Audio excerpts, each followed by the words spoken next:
There's a type of question out there that doesn't look for truth. It looks for control. And the scary part? You've probably been asked one of these questions before. By a partner, a boss, maybe even a friend. It sounds innocent, almost harmless.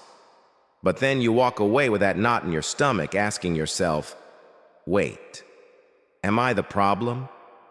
Did I do something wrong? I know that feeling. I've been there too. I remember a conversation where a simple question made me doubt my own reality. And that's when I realized liars don't always lie with words. Sometimes they lie with questions. Once you learn how to spot these twisted, manipulative questions, you'll never see people or the world the same way again. So let's break down the 5 red flag questions liars use to manipulate you and how to crush them with Stoic clarity. Why are you being so sensitive? This sounds small, right? But it's not. It's a gaslight grenade. What they're really saying is, I want to cross your boundaries, but I need you to feel ashamed for noticing. I once had a friend who used this line every time I stood up for myself. Why are you being so sensitive? And suddenly, I was the problem. I doubted myself. I shut up. But Seneca once said, we suffer more in imagination than in reality. And that's exactly what this manipulative question attacks: your imagination. Here's the truth. Sensitivity is not weakness. Sensitivity is awareness, and awareness is a liar's worst enemy. So next time you hear this, breathe. Look them straight in the eye and say, I'm not being sensitive. I'm being observant. Are you uncomfortable with that? And watch how fast the mask slips. You trust me, right? This one feels harmless, but it's poison in disguise. Anyone who demands trust instead of earning it has already failed the test, because trust is shown, not asked for. Epictetus said, it is impossible for a man to learn what he thinks he already knows. And that's what liars want. They want you to stop questioning. So when someone corners you with, you trust me, right? Don't rush. Don't defend. Don't react. Pause. Smile, and reply, trust is earned through consistency. Are you asking me to ignore my judgment? I promise you, that question will shake them to their core. Are you accusing me of something? This is the deflection card. Suddenly, your curiosity becomes aggression. You're paranoid, attacking, too suspicious. And just like that, you're the one on trial. But silence is power. So when someone fires, are you accusing me? Don't take the bait. Hold eye contact. Let a few seconds of silence hang in the air. Then ask calmly, should I be? 9 times out of 10, they'll stumble. Because liars expect panic.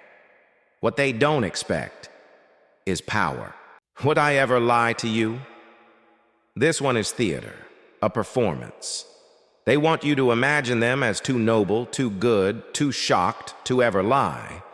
But ask yourself, why would someone need to say this unless you're getting dangerously close to the truth?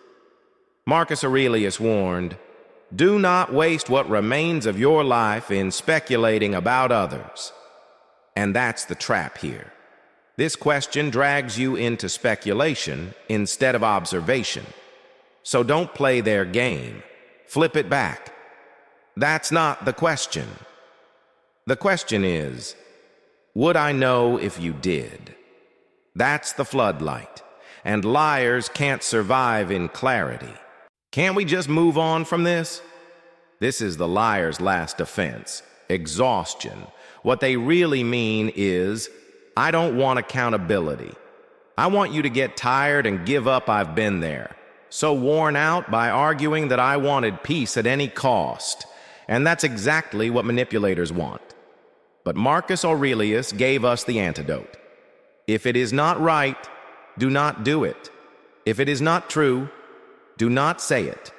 So answer calmly, I'll move on when I understand what happened, not before that one sentence anchors you in truth. And nothing terrifies a liar more than someone who cannot be rushed. The Stoic advantage. Here's the final warning. Liars don't just lie with words, they lie with feelings. They twist your perception until you don't trust your instincts. They make you feel guilty for noticing, ashamed for asking, or cruel for having standards. But listen closely. You are not broken for having boundaries. You are not paranoid for wanting the truth. You are not too much for wanting peace that isn't built on lies. You're simply awake. And being awake in a world built on manipulation is dangerous. Because once you see clearly, you can't be seduced by flattery. You can't be guilted into silence.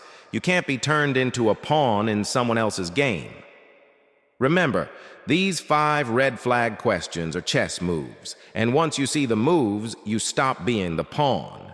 You become the player, and pawns, they get sacrificed. But players win. If this video hit you in the gut, if you've ever faced these questions and felt that twist of doubt, don't scroll away. Drop your story in the comments right now. Someone out there needs to read it tonight. And if someone came to mind while you watched this, send them this video today. Don't wait. Awareness isn't just power, it's protection. Here's my challenge. This week, if someone throws one of these questions at you, don't answer right away. Breathe. Pause. Notice what happens. Then come back here and tell us. Because your story could be the spark that wakes someone else up. And before you go, hit that like, subscribe, and turn on notifications. Because in the next video, I'm exposing the 3 silent tactics manipulators use without asking a single word. Stay awake, stay observant, stay unshakable. I'll see you in the next one.